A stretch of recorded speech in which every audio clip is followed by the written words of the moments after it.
मन की किन किन स्थितियों के कारण यौन ऊर्जा सेक्स एनर्जी अधोगमित होती है और मन की किन किन स्थितियों के कारण यौन ऊर्जा ऊर्ध्वगमित होती है, कृपया इस पर कुछ प्रकाश डालें।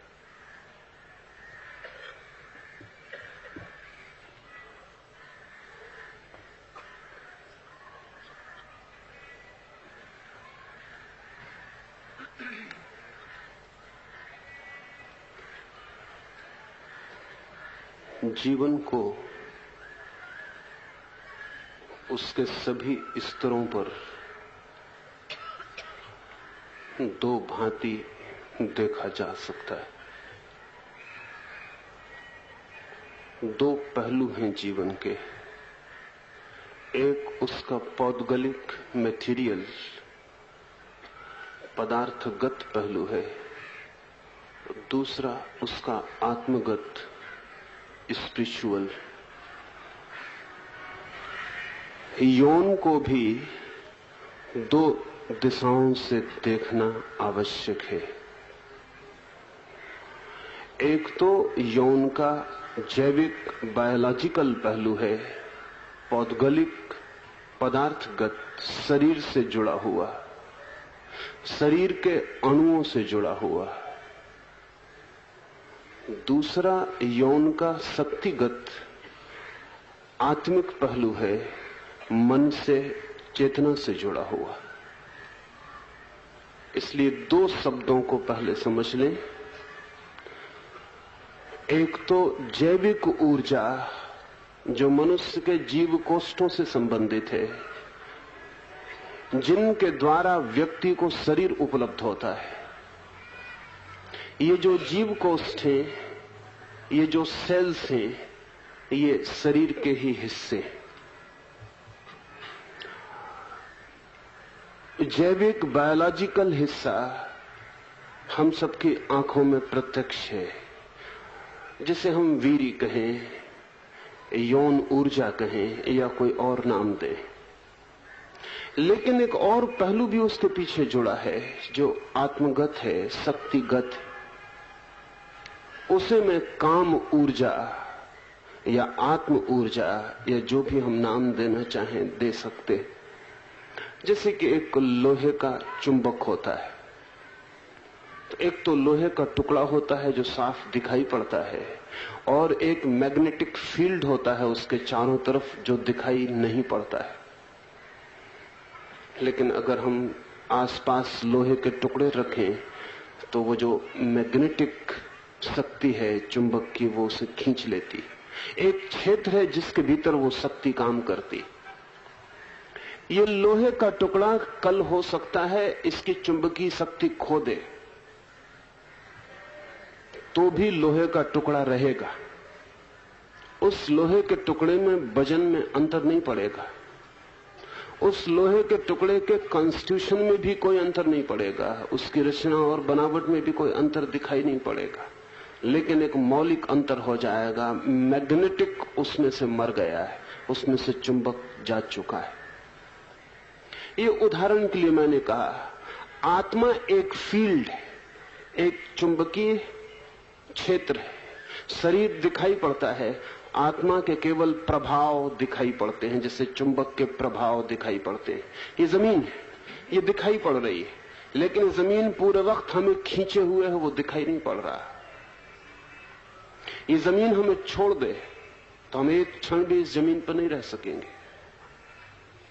अंतरिक्ष में जो यात्री यात्रा कर रहे हैं, उनके लिए अंतरिक्ष की यात्रा में जो सबसे ज्यादा कठिन बात है वो यही है कि जैसे ही 200 मील जमीन के मैग्नेटिक फील्ड को छोड़कर उनका यान ऊपर जाता है, वैसे ही जमीन की चुंबकीय शक्ति विदा हो जाती।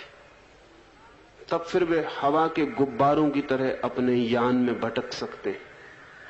अगर उनकी पट्टियां छोड़ दी जाएं उनकी कुर्सियों से, तो जैसे गैस भरा हुआ गुब्बारा मकान की छत को छूने लगे, ऐसे ही वे भी यान की छत को छूने लगेंगे।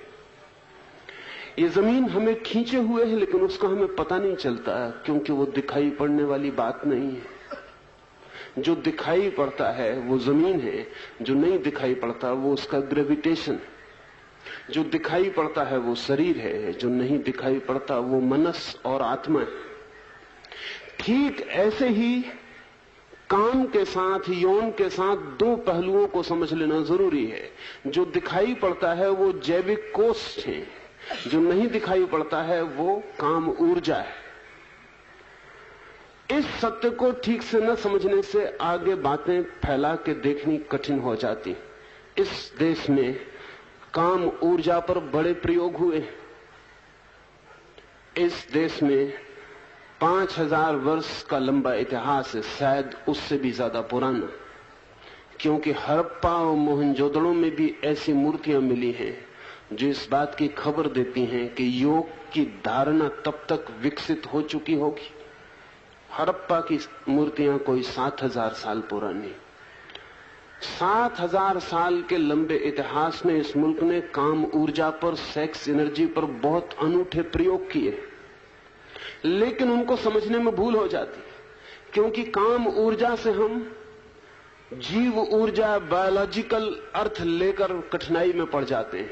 इस देश के योगियों ने कहा है कि काम ऊर्जा, सेक्स एनर्जी नीचे से ऊपर की तरफ ऊर्ध्वगमन कर सकती। वैज्ञानिक कहता है कि हम शरीर को काट के भी देख लेते हैं योगी के, लेकिन उसके वीर्य कण तो वहीं पड़े रहते हैं, उसी जगह जहां साधारण आदमी के शरीर में पड़े होते हैं। वीर्य ऊपर चढ़ता हुआ दिखाई नहीं पड़ता है, वीर्य ऊपर चढ़ता भी नहीं है, चढ़ भी नहीं सकता है। लेकिन जिस काम ऊर्जा के चढ़ने की बात की है उसे हम समझ नहीं पाए। वीर्य कणों की वो बात नहीं है। वीर्य कणों के साथ एक और ऊर्जा जुड़ी हुई है जो दिखाई नहीं पड़ती। वो ऊर्जा ऊपर ऊर्ध्वगमन कर सकती। और जब कोई व्यक्ति यौन संबंध से गुजरता है तो उसके जैविक परमाणु तो उसके शरीर को छोड़ते ही हैं, साथ ही उसकी काम ऊर्जा, उसकी सेक्स एनर्जी भी उसके शरीर से बाहर जाती है। वो सेक्स एनर्जी आकाश में खो जाती है और काम यौन कण नए व्यक्ति को जन्म देने की यात्रा पर निकल जाते हैं। संभोग के क्षण में दो घटनाएं घटती हैं, एक जैविक और एक साइकिक। एक तो जीव शास्त्रीय दृष्टि से एक घटना घटती है जिसे कि बायोलॉजिस्ट अध्ययन करता है, वो वीर्य कण का स्खलन। वो वीर्य कण का यात्रा पर निकलना है अपने विरोधी कण की खोज में, जिससे कि नए जीवन को वो जन्म दे पाए। और एक दूसरी घटना है जिसकी योग खोज करता है। वो दूसरी घटना है इस कृत्य में साथ ही मनस की शक्ति भी स्खलित होती है, वो तो सिर्फ शून्य में खो जाती। इस मनस शक्ति को ऊपर ले जाने के उपाय, और जब वीर्य के ऊर्ध्वगमन की बात कही जाती है तो कोई भूल के ये न समझे, कोई शरीर शास्त्री, कोई डॉक्टर भूल के ये न समझे कि वो वीर्य कणों के ऊपर ले जाने की बात है। वीर्य कण ऊपर नहीं जा सकते, उनके लिए कोई मार्ग नहीं है शरीर में।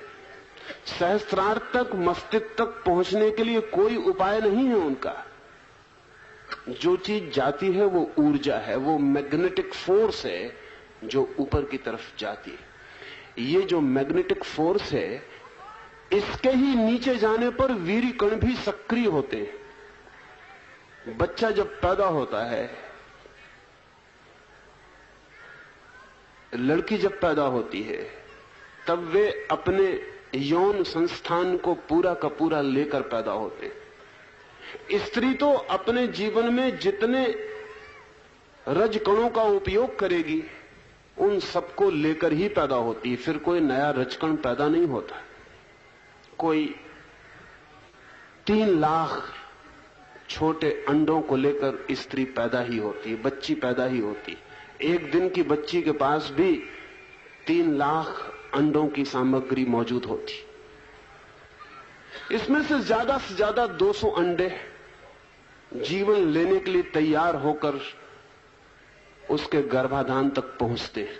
उनमें से भी 10-12, ज्यादा से ज्यादा 20 सक्रिय और सफल जीवन में उतर पाते हैं। लेकिन 13 या 14 साल तक इस लड़की को भी इस सारे की सारी व्यवस्था का कोई पता नहीं चलेगा। उसका शरीर पूरा तैयार है, लेकिन अभी उसकी काम ऊर्जा उसके अंडों तक नहीं पहुंची। 13 और 14 साल में जब उसका मस्तिष्क पूरा विकसित होगा, तब मस्तिष्क काम ऊर्जा को नीचे की तरफ भेजेगा और मस्तिष्क की सूचना मिलते ही उसका सेक्स यंत्र सक्रिय होगा। और इससे उल्टी घटना भी घटती है। 45 या 50 साल में स्त्री के सारे अंडे जो उसके पास सामग्री थी वो सब समाप्त हो जाएगी। उसके बायोलॉजिकल सेक्स का अंत हो जाएगा, लेकिन उसके मन की ऊर्जा अभी भी नीचे उतरती रहेगी। इसलिए 70 साल की बूढ़ी स्त्री भी कामातुर हो सकती, यद्यपि उसके शरीर में अब काम का कोई उपाय नहीं रह गया, अब काम का कोई जैविक अर्थ नहीं रह गया, उसकी बायोलॉजिकल बात समाप्त हो गई। पुरुष भी 90 साल का बूढ़ा हो जाए तब भी उसकी काम ऊर्जा उसके चित्त से उसके शरीर के नीचे हिस्सों तक उतरती रहती, वही काम ऊर्जा उसे पीड़ित करती रहती। यद्यपि शरीर अब सार्थक नहीं रह गया, लेकिन मन अभी भी कामना किए चला जाता है। ये मैं इसलिए कह रहा हूं ताकि हम समझ सकें कि 14 या 13 साल तक जब तक मस्तिष्क से सूचना नहीं मिलती, और अब तो बायोलॉजिस्ट भी इसको स्वीकार कर रहे हैं, वो भी इस बात को स्वीकार करते हैं कि जब तक मस्तिष्क से ऑर्डर नहीं मिलता शरीर को, तब तक सेक्स यंत्र सक्रिय नहीं होता है।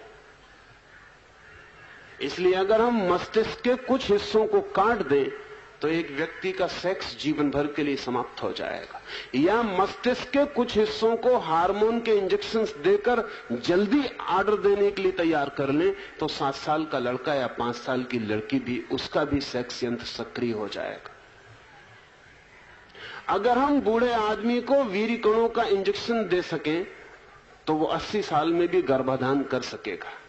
अगर हम स्त्री के ओवरी में अंडे रख सके 90 साल की स्त्री के, तो भी गर्भाधान हो जाएगा, क्योंकि काम ऊर्जा तो प्रवाहित हो रही है, सिर्फ उसका बॉडीली पार्ट, उसका शारीरिक हिस्सा समाप्त हो गया है। ये जो काम ऊर्जा है ये अनंत है। महावीर ने उसे अनंत वीरी कहा है। असल में महावीर को नाम ही महावीर इसीलिए मिला। महावीर उन्हें नाम ही इसलिए मिला कि उन्होंने कहा कि ये अनंत वीर्य, अनंत वीर्य से अर्थ जैविक वीर्य से नहीं, सीमेन से नहीं, अनंत वीर्य से अर्थ उस काम ऊर्जा का है जो निरंतर मन से शरीर तक उतरती है, और जो मन से शरीर तक उतरती है वो मन से नहीं आती है, वो आती आत्मा से मन तक है, मन से शरीर तक आती है। ये आत्मा से मन तक उतरेगी, मन से शरीर तक उतरेगी। ये उसकी सीढ़ियां हैं, इसके बिना वो उतर नहीं सकती। अगर बीच में से मन टूट जाए तो आत्मा और शरीर के बीच सारे संबंध टूट जाएंगे। ये जो वीर्य, काम ऊर्जा, जिस शक्ति को मैं कह रहा हूं, जिस शक्ति को योग ने और तंत्र ने काम ऊर्जा कहा है, वो जीव शास्त्रीय काम ऊर्जा नहीं है। ये काम ऊर्जा ऊपर की तरफ पुनः गति कर सकती है, और अगर किसी वृद्ध में भी ये काम ऊर्जा ऊपर की तरफ गति कर जाए तो उसकी जिंदगी उतनी ही सरल और इनोसेंट और निर्दोष हो जाएगी जितने छोटे बच्चे की थी। उसकी आंखों में फिर वही सरलता झलकने लगेगी, उसके व्यक्तित्व में फिर वही भोलापन लौट आएगा जो छोटे बच्चे का था, बल्कि उससे भी ज्यादा, क्योंकि छोटे बच्चे का भोलेपन खतरे से भरा हुआ है। अभी भोलापन उसका नष्ट होगा, अभी उसके भोलेपन के नीचे ज्वालामुखी ददक रहे हैं, तैयार हो रहे हैं, वो अभी फूटेंगे। अगर बूढ़े आदमी की काम ऊर्जा वापस लौट जाए तो बच्चे से भी ज्यादा सरल, निर्दोष, इनोसेंस उसकी जिंदगी में उतर आता है। साधुता इस निर्दोषता का नाम है। काम ऊर्जा का ऊर्ध्वगमन साधु की यात्रा है। ये काम ऊर्जा मन से ही संचालित होती है, ये काम ऊर्जा मन का ही संकल्प है। मन की आज्ञा के बिना ये काम ऊर्जा नीचे की ओर प्रवाहित नहीं होती। इसलिए यदि मन को ऐसी व्यवस्था दी जा सके कि वो इस काम ऊर्जा को कम प्रवाहित करे तो व्यक्ति के जीवन में काम कम हो जाएगा, ज्यादा प्रवाहित करे तो ज्यादा हो जाएगा। बहुत ज्यादा मन को आतुर किया जाए तो बहुत ज्यादा हो जाएगा। अमेरिका में विगत 20 वर्षों में लड़के और लड़कियों की प्रौढ़ता की उम्र 2 साल नीचे गिर गई। जहां 13 साल में लड़कियां प्रौढ़ होती थीं, सेक्सुअली मैच्योर होती थीं, वहां 11 साल में होनी शुरू हो गई। अमेरिका के चित्त पर इतने जोर से काम ऊर्जा को आज्ञा देने के सब तरह के दबाव हैं कि यह स्वाभाविक है कि यह उम्र और नीचे गिरेगी। ये 11 से 9 साल भी पहुंच सकती है, ये 7 साल भी पहुंच सकती है, ये 5 साल भी पहुंच सकती है। अगर हम चारों तरफ पूरी हवाओं को कामुक वातावरण से भर दें और अगर चारों तरफ सिवाय काम के और काम को आकर्षित करने के कुछ भी ना हो, अगर हर चीज कामुक सिंबल बन जाए, अगर कार भी बेचनी हो तो अर्धनग्न स्त्री को खड़ा करना पड़े कार के पास, अगर सिगरेट भी बेचनी हो तो स्त्री को लाना पड़े, अगर कुछ भी करना हो तो सेक्स सिंबल को एक्सप्लॉइट करना पड़े, तो चित्त पर स्वाभाविक परिणाम भयंकर होंगे। और चित्त जो आज्ञा 2 साल बाद देता, 2 साल पहले आज्ञा दे देगा। ये प्री मैच्योर आज्ञा है और इसके खतरनाक परिणाम होने वाले। इससे उल्टा भी हुआ है। इस देश में हमने 25 वर्ष तक भी युवक और युवतियों को यौन के जगत से बिल्कुल ही अछूता रखने में सफलता पाई थी, लेकिन उल्टा ही सब किया था। सारी व्यवस्था बदली थी। चित्त आज्ञा न दे इसके सारे उपाय किए थे, चित्त आज्ञा न दे इसकी सारी व्यवस्था की थी। उस तरह के व्यायाम का उपयोग किया था, उस तरह के आसन का उपयोग किया था, उस तरह के ध्यान का उपयोग किया था, उस तरह के मनन और चिंतन का उपयोग किया था, उस तरह के संकल्प और विल पावर का उपयोग किया था जो मन को आज्ञा देने में रोकेगा। और अगर 25 वर्ष तक किसी व्यक्ति के मन को काम ऊर्जा में नीचे उतरने से रोका जा सके तो वो इतने आनंद को अनुभव कर लेता है कि कल अगर वो काम ऊर्जा के जगत में गया भी, अगर वो यौन के जगत में गया भी, तो उसके सामने कंपैरिजन होता है। उसे पता होता है कि जब वो नहीं गया था तब का आनंद और जब गया तब के आनंद में बुनियादी फर्क है। और इसलिए उसका चित्त निरंतर कहता है कि कब मैं वापस लौट जाऊं। इसलिए 25 साल तक जो ब्रह्मचर्य के जीवन में रहा है वो 50 साल के बाद पुनः सन्यासी की दुनिया की तरफ उन्मुख होना शुरू हो जाए, क्योंकि उसके पास तुलना का उपाय है।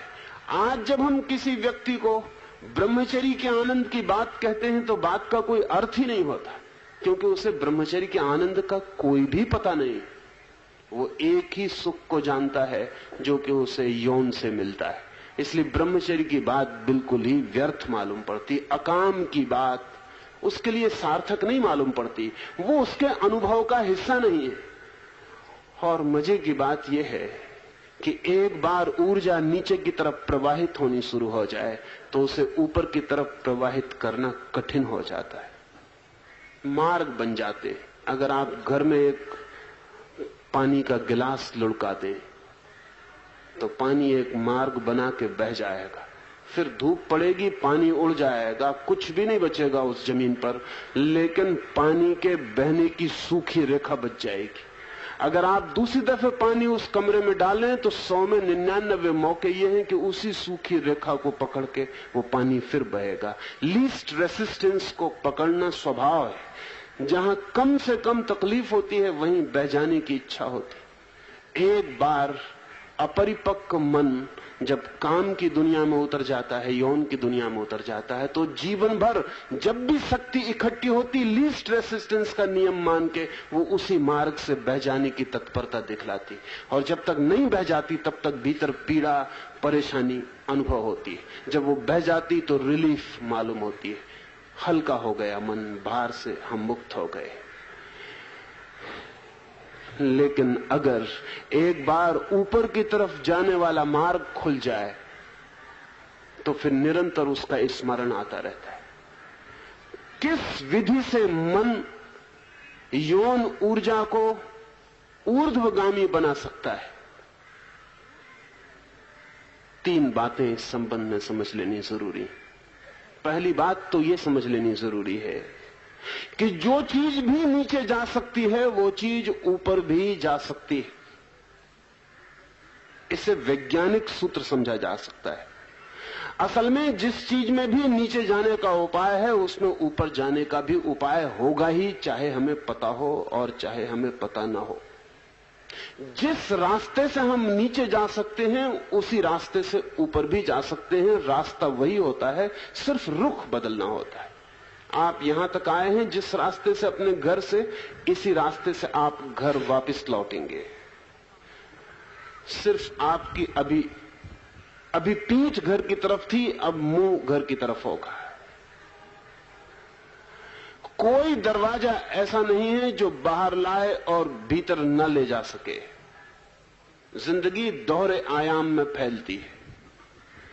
अगर ऊर्जा नीचे उतर सकती है तो ऊर्जा ऊपर जा सकती है। इस पहले नियम को मन को ठीक से समझ लेना जरूरी है, क्योंकि जो हो सकता है मन केवल उसी को करने को राजी होता है।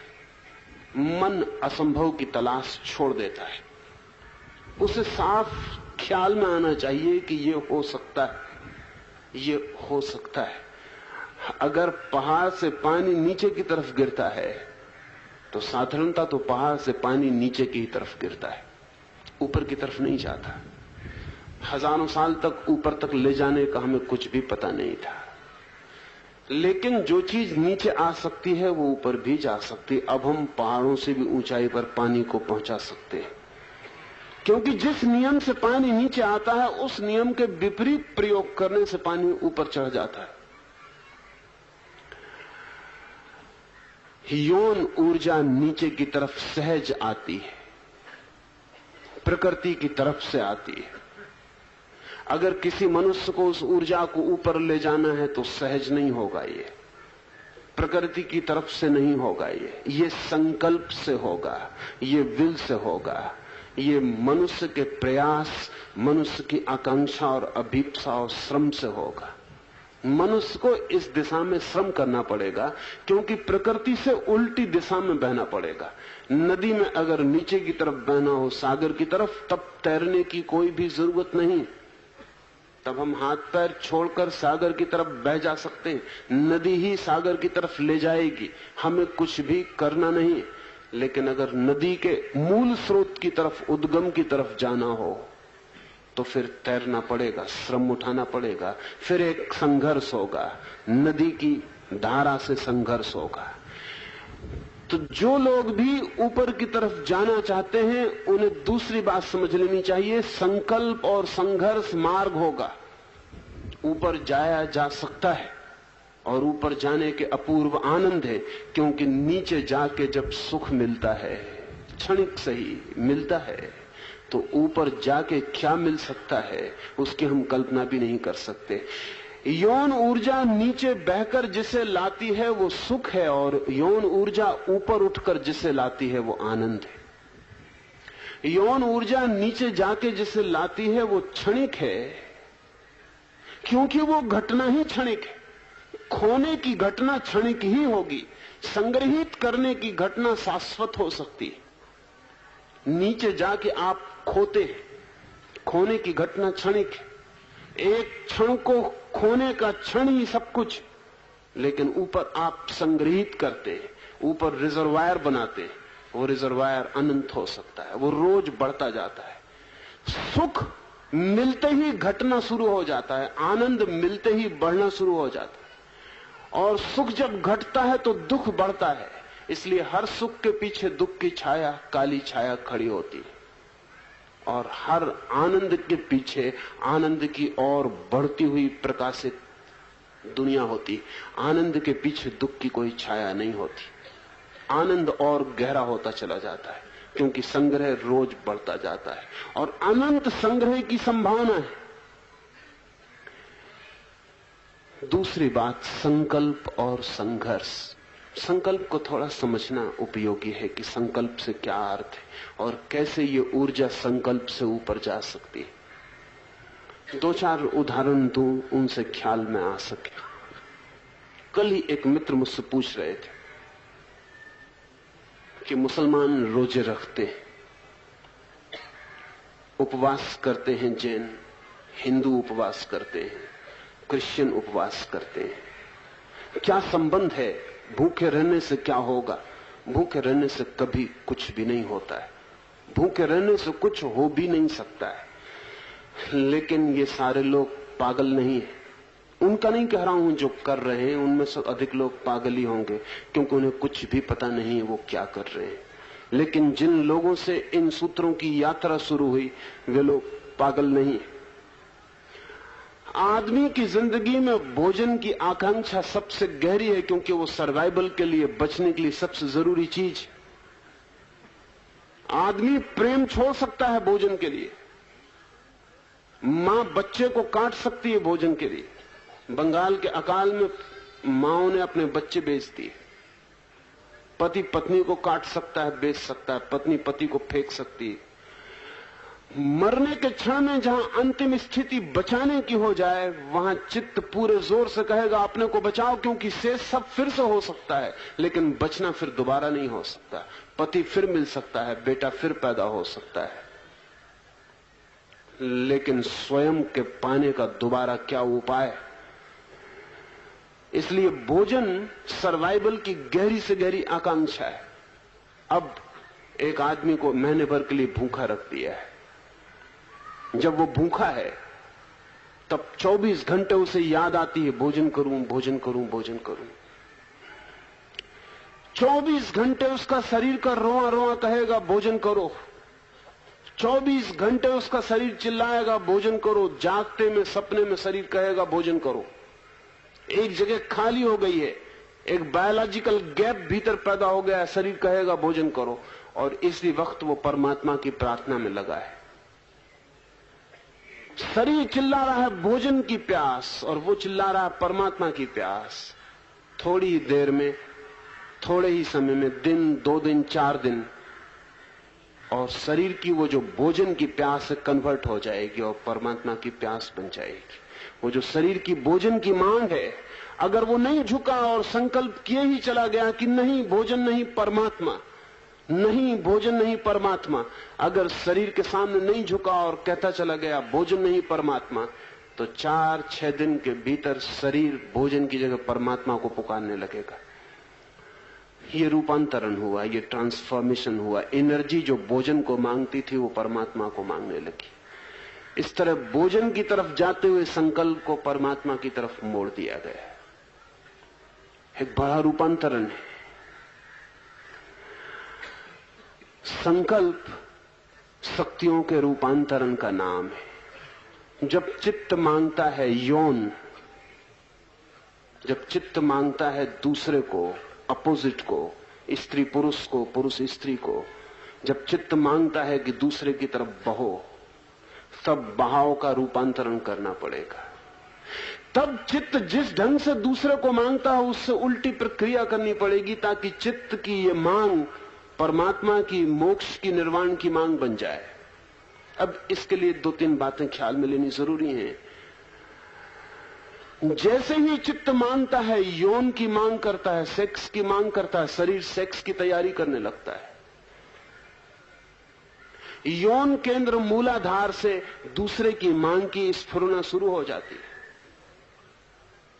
यौन केंद्र बहिर्गामी हो जाता है।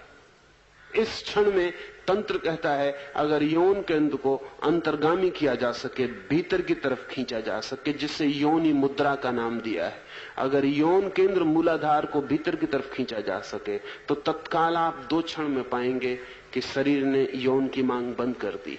लेकिन मांग पैदा हो गई थी, शक्ति जग गई थी, और अब मांग बंद हो गई। इस शक्ति को ऊपर ले जाया जा सकता है।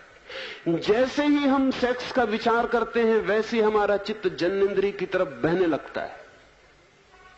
तो जन्नेंद्रिय को भीतर की ओर खींच लेते ही जन्नेंद्रिय से बाहर जाने वाले सब द्वार बंद हो जाते हैं, और जो ऊर्जा जग गई है, अगर उस क्षण में हम आंखों को बंद कर लें और इस तरह देखने लगे जैसे सिर की छत की तरफ भीतर देख रहे हो, तो ऊर्जा ऊपर की तरफ बहनी शुरू हो जाती।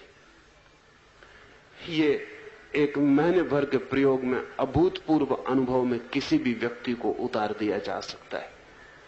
जब भी यौन का ख्याल उठे, तभी यौन केंद्र को, मूलाधार को भीतर की ओर खींच लें, आंख बंद करें और सिर की छत की तरफ अंदर से जैसे ऊपर देख रहे हो देखना शुरू कर दें। और आप एक महीने भर के भीतर, 21 दिन के भीतर पाएंगे कि आपके भीतर से कोई चीज नीचे से ऊपर की तरफ जानी शुरू हो गई। ये वस्तुतः अनुभव होगा कि कोई चीज ऊपर बहने लगी, कोई चीज ऊपर उठने लगी। उसे कोई कुंडलनी का नाम कहता है, उसे कोई और कोई नाम दे सकता है। इसमें 2 बिंदुओं पर ध्यान देना जरूरी है, एक तो सेक्स सेंटर पर, मूलाधार पर, और दूसरे सहस्त्रार पर। सहस्त्रार हमारा ऊपर का केंद्र है, सबसे ऊपर, और मूलाधार हमारा सबसे नीचे का केंद्र है। मूलाधार को सिकोड़ने भीतर की तरफ तो उसमें जो शक्ति पैदा हुई है वो शक्ति मार्ग खोज रही है, और अपने चित्त को ले जाएं ऊपर की तरफ तो वही मार्ग खुला रह जाता है। चित्त जिस तरफ देखता है उसी तरफ शरीर की शक्तियां बहनी शुरू हो जाती। ये ट्रांसफॉर्मेशन की छोटी सी विधि है, और इसका अगर प्रयोग करें तो ब्रह्मचर्य बिना सप्रेशन के, ये सप्रेशन नहीं है, ये सब्लिमेशन है, ये दमन नहीं है। दमन का तो मतलब है ऊपर का द्वार नहीं खुला है और नीचे के द्वार पर रोके चले जा रहे हैं, तब उपद्रव होगा, तब विक्षिप्तता होगी, पागलपन होगा। अगर मार्ग भी है शक्ति के लिए तो दमन नहीं होगा, सिर्फ ऊर्ध्व गमन होगा। शक्ति नीचे से ऊपर की तरफ उठनी शुरू हो जाएगी। ये तो एक प्रायोगिक बात मैंने आपसे कही, इसका प्रयोग करें और समझें। ये कोई सैद्धांतिक बात नहीं है, न कोई बौद्धिक शास्त्रीय बात है, ये करोड़ों लोगों के अनुभूत घटना है और सरलतम प्रयोग है, कठिन बहुत नहीं है। और एक बार मस्तिष्क के ऊपरी छोरों पर रस के फूल खिलने शुरू हो जाएं तो आपकी जिंदगी से यौन विदा होने लगेगा, वो धीरे धीरे खो जाएगा और एक नई ही ऊर्जा का, नई ही शक्ति का, एक नए ही वीर का, एक नई दीप्ति का, एक नए आलोक का और एक नया ही संसार शुरू हो जाता है। फिजियोलॉजिस्ट से इसका कोई लेना देना नहीं है। इस जो शक्ति ऊपर उठेगी, इसको अगर हम शरीर को काट के देखें तो वो कहीं भी नहीं मिलेगी, वो मैग्नेटिक फील्ड की तरह है। अगर हम हड्डियों को तोड़े फोड़ें तो कहीं भी उसका सुराख नहीं मिलेगा, कहीं उसका कोई पता नहीं चलेगा। वो शारीरिक घटना नहीं है, वो घटना साइकिक, वो घटना मनस में घटती और शरीर के तल पर लेकिन अंतर पड़ने शुरू हो जाएंगे, क्योंकि उस शक्ति के नीचे प्रवाहित होने पर शरीर के वीर कणों का भी प्रवाह बाहर की तरफ होता है। वो शक्ति नीचे नहीं बहेगी तो शरीर के वीर कण भी बाहर की ओर बहने बंद हो जाएंगे, शरीर भी संरक्षित होगा। लेकिन शरीर के संरक्षण के लिए ये प्रयोग नहीं है। शरीर किसी भी तरह संरक्षित हो या ना हो, शरीर की उम्र है और वो मरेगा, वो सड़ेगा, वो जाएगा। उसके जन्म और मृत्यु के बीच एक फासला है, उतना वो पूरा कर लेगा। बड़ी जो घटना घटेगी वो साइकिक एनर्जी की है, वो मनस ऊर्जा की है, और जितनी मनस ऊर्जा व्यक्ति के पास हो उतना ही व्यक्ति का विस्तार होने लगता है, उतना ही वो फैलने लगता है, उतना ही वो विराट होने लगता है। और जिस दिन एक कण भी व्यक्ति की मनस ऊर्जा का नीचे की तरफ प्रवाहित नहीं होता, उसी दिन व्यक्ति घोषणा कर सकता है अहम ब्रह्मास्मि। वो कह सकता है मैं ब्रह्म हूं। ये अहम ब्रह्मास्मि की घोषणा कोई तार्किक निष्पत्ति, कोई लॉजिकल कंक्लूजन नहीं है, ये एक एग्जिस्टेंशियल कंक्लूजन है, ये एक अस्तित्वगत अनुभव है। जिस दिन विराट से संबंध होता है उस दिन पता चलता है कि मैं व्यक्ति नहीं विराट हूं। लेकिन ये विराट का अनुभव विराट शक्ति के संरक्षण से हो सकता है, और इस शक्ति का संरक्षण जब तक काम ऊर्जा ऊपर की तरफ प्रवाहित न हो तब तक असंभव है।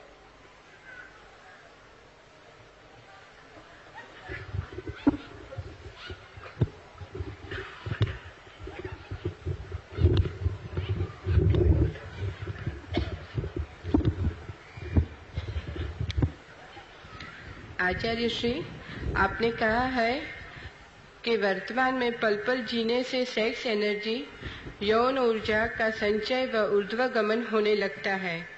तथा अतीत व भविष्य के चिंतन से ऊर्जा का विनाश व अधोगमन होने लगता है। इन दोनों बातों में क्या क्या प्रक्रिया घटित होती है उसका विज्ञान स्पष्ट करें।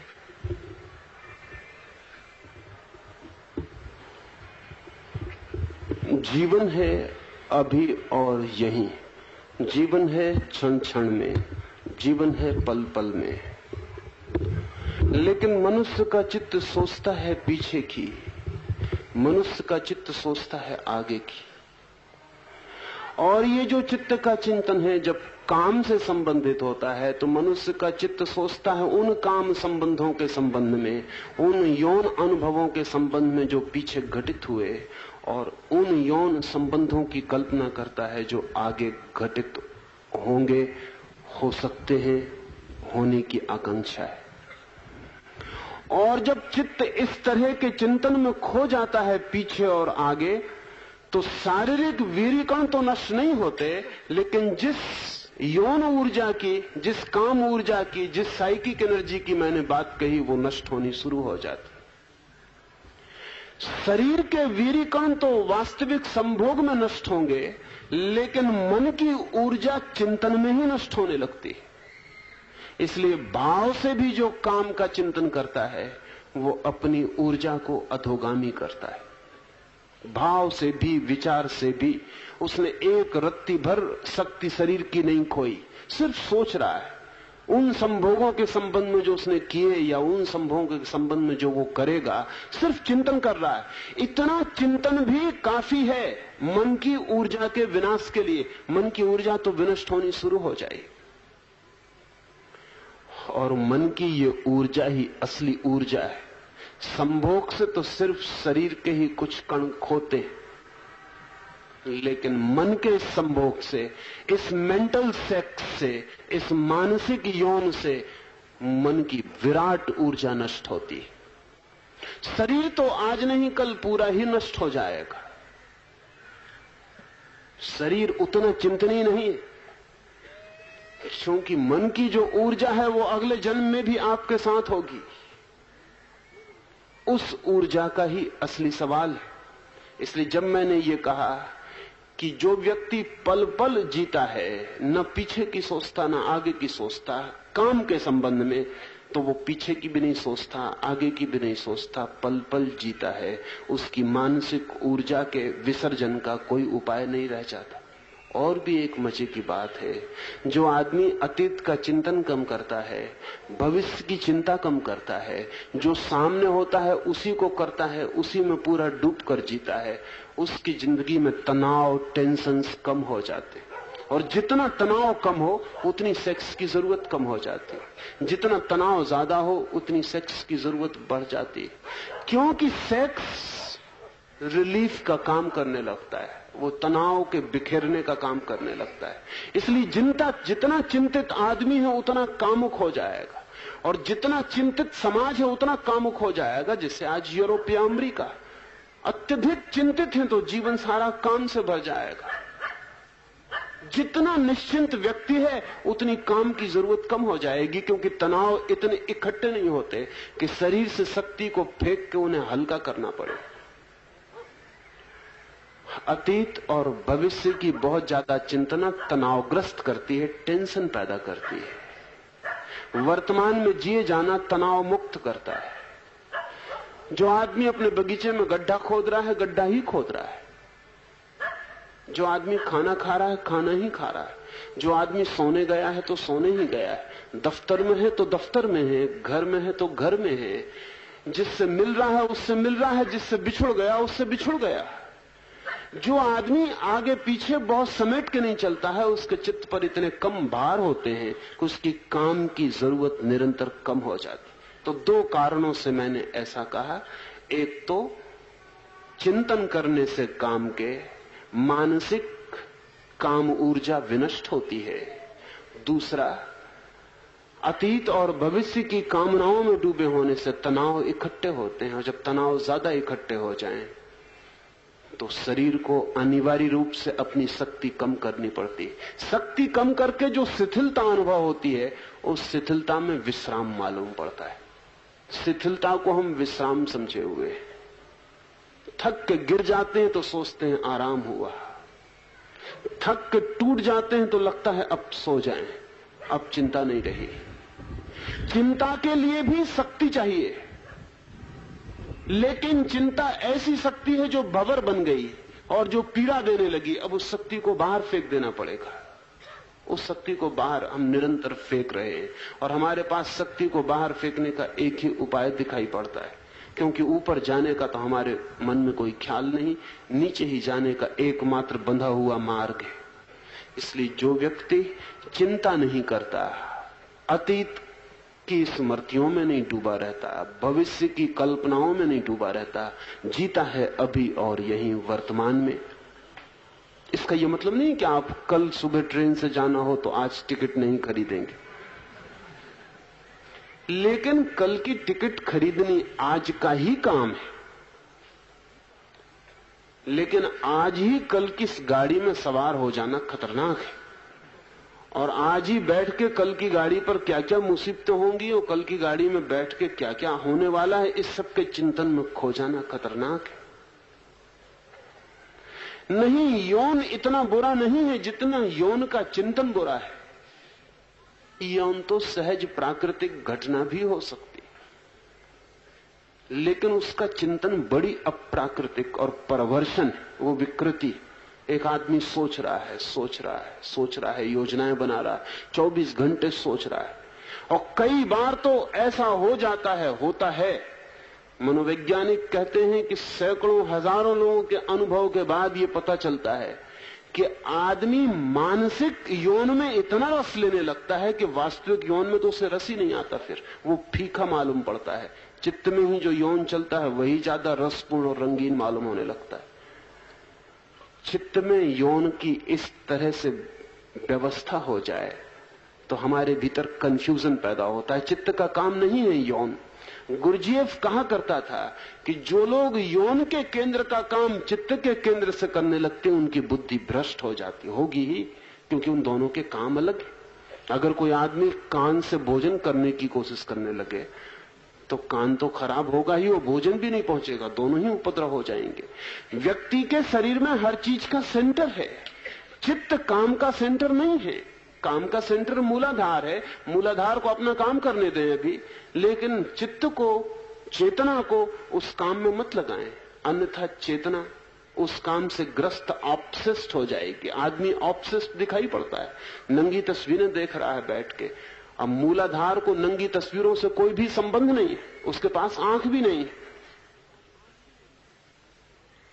आदमी नंगी तस्वीरें देख रहा है, ये मन से देख रहा है, और मन में तस्वीरों का विचार कर रहा है, योजनाएं बना रहा है, कल्पनाएं कर रहा है, रंगीन चित्र बना रहा है। ये सब के सब मिलके उसके भीतर सेंटर्स का कंफ्यूजन पैदा कर रहे हैं। मूलाधार का काम चित्त करने लगेगा, और मूलाधार तो चित्त का काम नहीं कर सकता है। बुद्धि भ्रष्ट होगी, चित्त भ्रमित होगा, विक्षिप्त होगा। पागलखानों में जितने लोग बंद हैं उनमें से 90% लोग चित्त से यौन का काम लेने के कारण पागल हैं। पागलखानों के बाहर भी जितने लोग पागल हैं, अगर उनके पागलपन का हम पता लगाने जाएं तो हमें पता चलेगा कि उसमें भी 90% यौन ही कारण है। उनकी कविताएं पढ़ें तो यौन, उनकी तस्वीरें देखें तो यौन, उनकी पेंटिंग देखें तो यौन, उनका उपन्यास देखें तो यौन, उनकी फिल्म देखने जाएं तो यौन, उनका सब कुछ यौन से घिर गया है। ऑब्सेशन है ये पागलपन है। अगर पशुओं को भी हमारे संबंध में पता होगा तो वो भी हमसे हंसते होंगे कि आदमी को क्या हो गया है। अगर हमारी कविताएं वो पढ़ें, भला कालिदास की हो, तो पशुओं को बड़ी हैरानी होगी कि इन कविताओं की जरूरत क्या है, इनका अर्थ क्या है। वे हमारे चित्र देखें चाहे पिकासो के हों, तो पशुओं को बड़ी हैरानी होगी कि इन चित्रों का मतलब क्या है। ये स्त्रियों के स्तनों को इतना चित्रित करने की कौन सी आवश्यकता है, क्या प्रयोजन। आदमी जरूर कहीं पागल हो गया है। पागल इसलिए हो गया है कि जो काम मूलाधार का है, सेक्स सेंटर का है, वो इंटेलेक्ट से ले रहा है। इसलिए इंटेलेक्ट से जो काम लिया जा सकता था उसका तो समय नहीं बचता है। बुद्धि परमात्मा की तरफ यात्रा कर सकती है, लेकिन वो मूलाधार का काम कर रही है।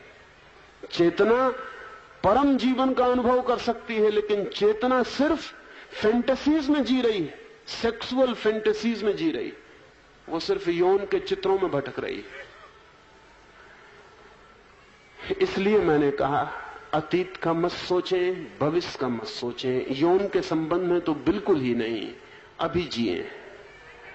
और जितना यौन पल में आ जाता हो उसे आने दें, घबराएं मत। लेकिन उस यौन के समय भी जो मैंने ऊर्ध्वगमन की यात्रा की बात कही, अगर उसका थोड़ा स्मरण करें तो बहुत शीघ्र शक्ति का ऊपर प्रवाह शुरू हो जाता है। और धन्यता जैसी उस प्रवाह में अनुभव होती है, वैसी जीवन में और कभी अनुभव नहीं होती।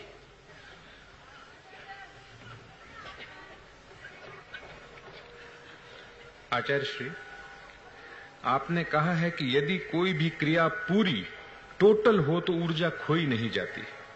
कृपया बताएं कि टोटल एक्शन का आप क्या अर्थ लेते हैं, और यह भी बताएं कि संभोग की प्रक्रिया में टोटल यानी पूर्ण होने का क्या अर्थ है। क्या उसमें ऊर्जा के क्षय न होने का अर्थ है क्या? कर्म पूर्ण हो, कृत्य पूरा हो तो ऊर्जा क्षीण नहीं होती। कोई भी कर्म पूरा हो तो ऊर्जा क्षीण नहीं होती है।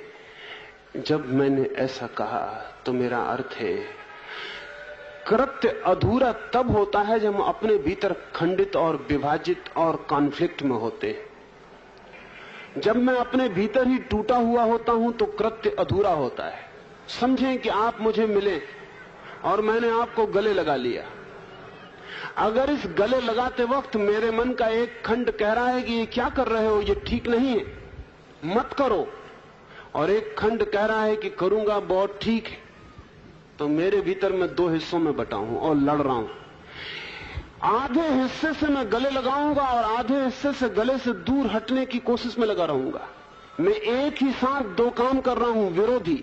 इन विरोधी कामों में मेरे भीतर की मनस ऊर्जा क्षीण होगी। लेकिन अगर मैंने पूरा ही हृदय से किसी को लगा लिया है और मेरे हृदय में कहीं भी कोई विरोधी स्वर नहीं है, तो ऊर्जा के नष्ट होने का कोई भी कारण नहीं है, बल्कि ये पूर्ण आलिंगन मुझे और भी ऊर्जा से भर जाएगा, मुझे और भी आनंद से भर जाएगा। शक्ति क्षीण होती है कॉन्फ्लिक्ट में, इनर कॉन्फ्लिक्ट में। भीतरी अंतर्द्वंद शक्ति के क्षीण होने का आधार है। कितना ही अच्छा काम कर रहे हो, अगर भीतर विरोध है तो शक्ति क्षीण होगी, क्योंकि आप अपने भीतर ही लड़ रहे हैं।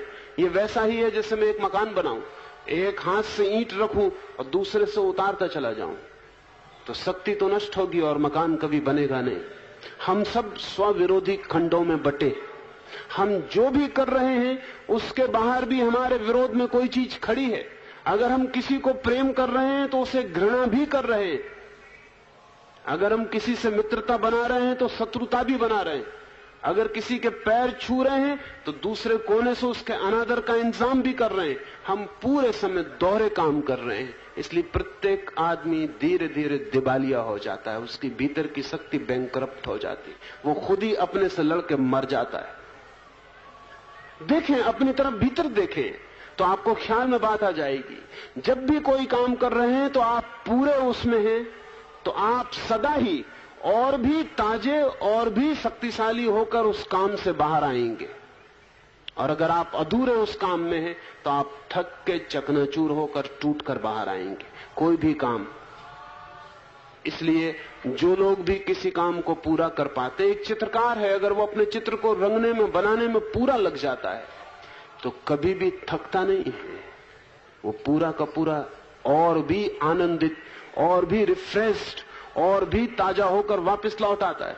लेकिन इसी चित्रकार को आप नौकरी पे रख लें और कहें कि हम रुपए देंगे और चित्र बनाओ, बस तब वो थक के लौट आता है, क्योंकि उसका पूरा मन उस चित्र के साथ खड़ा नहीं हो पाता। जैसे ही हमारा मन का कोई हिस्सा हमारे विरोध में हो जाता है, हमारी शक्ति क्षीण होती है। तो जब मैंने कहा टोटल एक्ट, तो किसी एक काम के लिए नहीं, सारे कामों के लिए। जो भी आप कर रहे हैं, अगर भोजन करने जैसा या स्नान करने जैसा साधारण काम कर रहे हैं तो भी पूरा करें। स्नान करते वक्त स्नान करना ही अकेला कृत्य हो, न तो मन कुछ और सोचे न मन कुछ और करे। आप पूरे के पूरे स्नान ही कर लें तो शरीर ही स्नान नहीं करेगा, आत्मा भी स्नान कर जाएगी। आप स्नान के बाहर पाएंगे कि आप कुछ लेकर लौटे, लेकिन नहीं, स्नान आप कर रहे हैं और हो सकता है पैर आपके अब तक सड़क पर पहुंच गए हो और मन आपका अब तक दफ्तर में पहुंच गया हो और आप भागे हुए हैं। स्नान का कोई रस नहीं, कोई आनंद नहीं। वो स्नान भी एक टूटा हुआ कृत्य है, कहीं पानी डाला है और भागे। इस भागने में आप शक्ति को खो रहे हैं और ऐसा प्रतिपल हो रहा है। 24 घंटे यही हो रहा है। बिस्तर पर सोए हैं लेकिन सोए नहीं हैं, क्योंकि सोने का एक्ट पूरा होगा तभी सुबह विश्राम होगा। सो रहे हैं, सपने देख रहे हैं, सो रहे हैं, सोच रहे हैं, सो रहे हैं, करवट बदल रहे हैं, हजार विचार हैं, हजार काम हैं। आज दिन में क्या किया वो भी साथ है, कल सुबह क्या करना है वो भी साथ है। तब सुबह आप और भी थक कर चकनाचूर बिस्तर से उठते। नींद भी आपको विश्राम न दे पाएगी, क्योंकि नींद में भी आप पूरे नहीं हो पाते कि सो ही जाएं। नींद में भी अधूरे ही होते हैं। इसलिए नींद उखड़ती जा रही है, नींद कम होती जा रही है। सारी दुनिया में बड़े से बड़े सवालों में एक वो भी है कि नींद का क्या होगा। नींद खत्म होती जा रही है। नींद खत्म होगी क्योंकि नींद कहती है पूरे सो तो ही सो सकते हो, लेकिन 24 घंटे हम टूटे हुए हैं और जब सब कामों में टूटे हुए हैं तो नींद में इकट्ठे कैसे हो सकते हैं। रात तो हमारे दिन भर का जोड़ है। जैसे हम दिन भर रहे हैं वैसे ही हम रात नींद में भी होंगे। और ध्यान रहे, जैसे हम रात नींद में होंगे कल का दिन भी उसी आधार पर फैलेगा और विकसित होगा। फिर जिंदगी पूरी टूट जाती है। न तो हम ठीक से जी पाते। जीते वक्त भी हजार तरह के लोग हैं। एक मित्र को मेरे पास अभी लाया गया, उनको जो लोग लाए थे उन्होंने कहा कि ये 5 बार आत्महत्या का प्रयास कर चुके हैं। मैंने कहा बड़े गजब के आदमी, प्रयास भी अधूरा करते हैं मालूम होता है। 5 बार।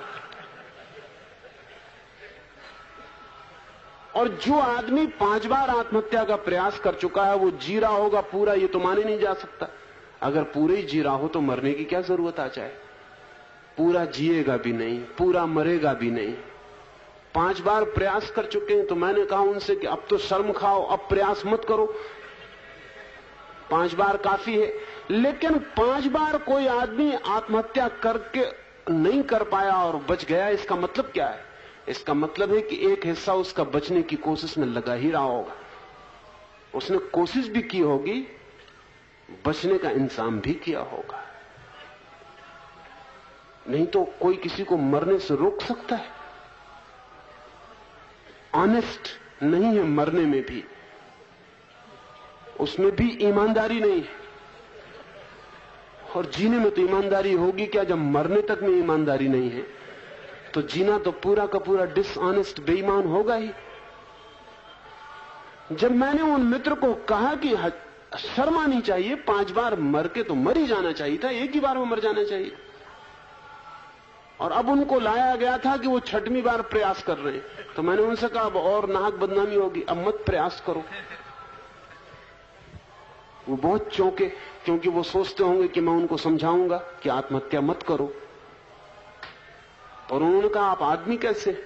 मुझे जिसके पास भी ले जाया गया उसने मुझे समझाया है कि बहुत बुरा काम। मैंने कहा मैं नहीं कहता बुरा काम, मैं कहता हूं अधूरा करना बहुत बुरी बात। करनी है पूरा करो। वो आदमी मेरी तरफ थोड़ी देर देखता रहा और फिर उसने कहा कि नहीं करनी तो नहीं है, जीना तो मैं भी चाहता हूं, लेकिन अपनी शर्तों के साथ जीना चाहता हूं। अगर मेरी शर्त नहीं मानी गई तो मैं मर जाऊंगा। न ये आदमी मरना चाहता है, क्योंकि ये मरना भी शर्तों के साथ चाहता है। न ये आदमी जीना चाहता है, जीना भी शर्तों के साथ चाहता है। ये आदमी जिएगा भी मरा हुआ जिएगा, और मरेगा भी किस दिन, किसी दिन तो जीने की आकांक्षा से तड़फता हुआ मरेगा। ये आदमी न जी पाएगा न मर पाएगा। इसकी जिंदगी में मौत प्रवेश कर गई, इसकी मौत में जिंदगी प्रवेश कर जाएगी। ये आदमी विक्षिप्त हो गया। हम सब इसी तरह के आदमी हैं। हम सब में बहुत फर्क नहीं है। हम सब ऐसा ही कर रहे हैं। जिसको हम प्रेम करते हैं उसको भी प्रेम नहीं करते। सांझ क्षमा मांगते हैं, सुबह तलाक देने का विचार करते हैं मन में, फिर दोपहर पश्चाताप करते हैं, सांझ क्षमा मांगते हैं, सुबह फिर तलाक देने का विचार करते हैं। मैं एक घर में ठहरता हूं, उस घर में पति पत्नी अपनी तलाक की एप्लीकेशन बिल्कुल तैयार ही रखे हुए, सिर्फ दस्तखत करने की बात है। मैंने देखी अपने आंख से, क्योंकि पति ने मुझे दिखाई कि कई दफे ऐसी हालत हो जाती है कि बस दस्तखत कर दो, वो तो पूरा तैयार रखे हुए। तो मैंने कहा कि इसमें कोई हर्जा नहीं कि दस्तखत कर दो, लेकिन इसको तैयार रखे हो, ये बड़ी खतरनाक बात है। क्योंकि जिस पत्नी के लिए तलाक देने की एप्लीकेशन तैयार हो, उस पत्नी को पत्नी कहने का कोई अर्थ है? कोई अर्थ नहीं है। लेकिन पत्नी जारी है, ये तैयार तो वो कहने लगे 7 साल से रखी हुई, ये कोई नई बात नहीं। इस आधे आधे जीने के संघर्ष को मैं कहता हूं ऊर्जा का स्खलन है, ये शक्ति का गंवाना है। इस तरह हम जिंदगी में कभी कुछ भी नहीं उपलब्ध कर पाते। एक छोटी सी कहानी से मैं अपनी बात समझाऊं।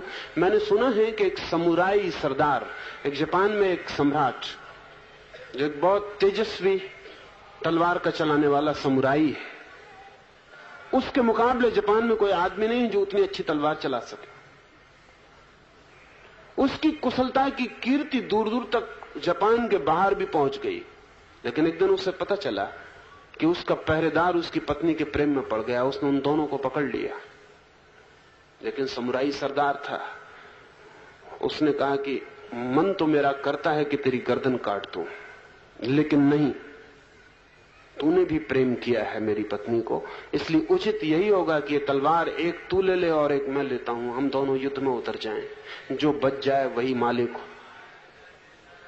उस पहरेदार ने कहा कि मालिक आप ऐसे ही गर्दन काट दें तो अच्छा, ये खेल आप क्यों करते हैं? गर्दन मेरी ही कटेगी, क्योंकि मैं तो तलवार पकड़ना भी नहीं जानता, और आप जैसा तलवार चलाने वाला आदमी शायद पृथ्वी पर दूसरा नहीं है।